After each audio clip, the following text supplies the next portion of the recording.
Halo semuanya, kami dari HI kelas 4C akan membahas Perang Arab dan Israel. Sebelumnya, kami beranggotakan Ridwan Azhari Akbar, Azra Akilah, Mara Santia, dan Iba Lukman Aldi. Perang Arab dan Israel ini adalah salah satu konflik paling panjang dalam sejarah modern. Dalam video ini, kita akan membahas lebih lanjut tentang akar dari konflik ini dan bagaimana perang tersebut berakhir. Lalu, apa saja alasan-alasan perang dan krisis peperangan?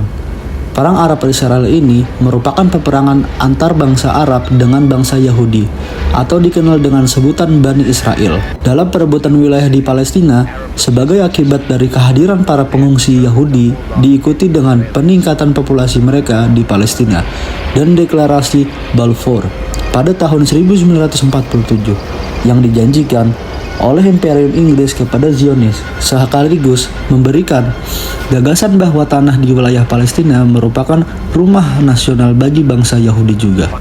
Perang Arab Israel pun terbagi menjadi beberapa babak. Pertama, pada tahun 1948 terjadi peperangan Arab Israel pertama.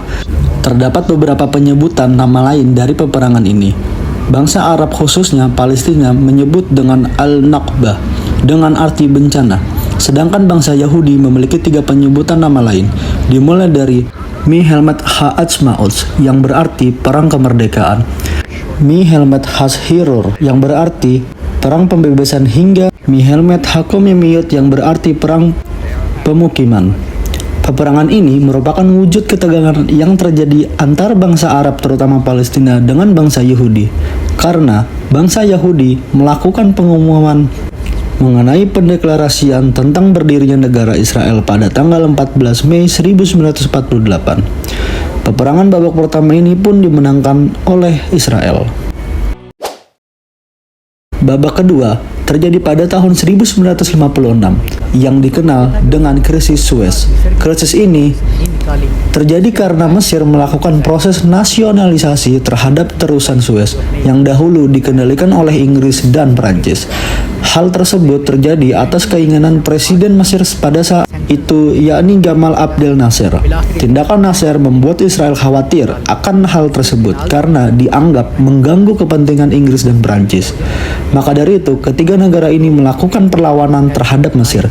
Kendati demikian, adanya tekanan dari Amerika Serikat membuat intervensi tersebut berakhir. Lalu, perang babak ketiga.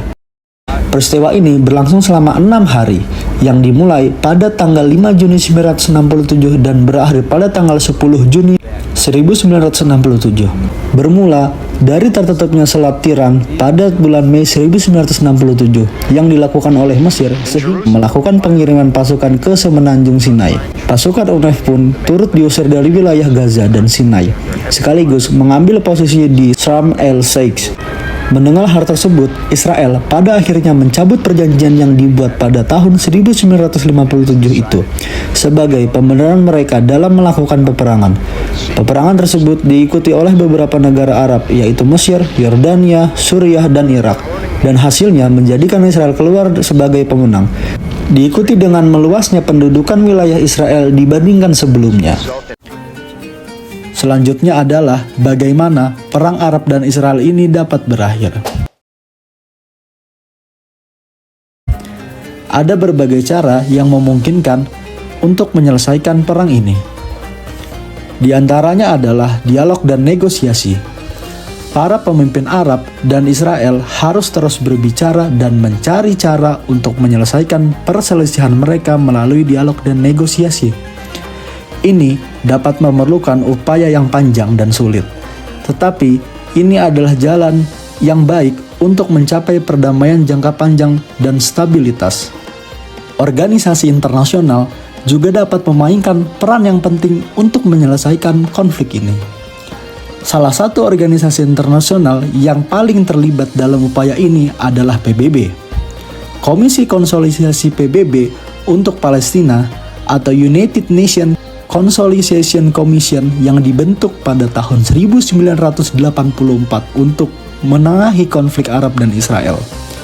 Komisi tersebut terdiri dari Prancis, Turki, dan Amerika Serikat. Selain itu, organisasi internasional lainnya seperti Uni Eropa, Liga Arab, dan Organisasi Kerjasama Islam atau OKI juga terlibat dalam upaya damai di kawasan tersebut. Mereka telah memainkan peran penting dalam membantu memfasilitasi dialog dan negosiasi antara pihak-pihak yang terlibat dalam konflik. Selain itu, negara-negara anggota PBB dan organisasi internasional terkait lainnya juga dapat memainkan peran penting dalam upaya untuk mendamaikan konflik Arab dan Israel dengan memberikan dukungan dan bantuan dalam hal diplomasi dan mediasi. Mereka juga dapat membantu dalam upaya mengurangi ketegangan di antara kedua belah pihak dan mencari cara untuk mengatasi masalah akar konflik. Mengatasi masalah akar konflik dari konflik Arab dan Israel ini adalah sengketa atas tanah, wilayah, dan hak-hak rakyat Palestina. Solusi jangka panjang memerlukan penyelesaian masalah ini secara damai dan adil. Namun, perlu diingat bahwa mencapai perdamaian yang berkelanjutan dan damai memerlukan komitmen yang kuat dan berkelanjutan dari semua pihak yang terlibat.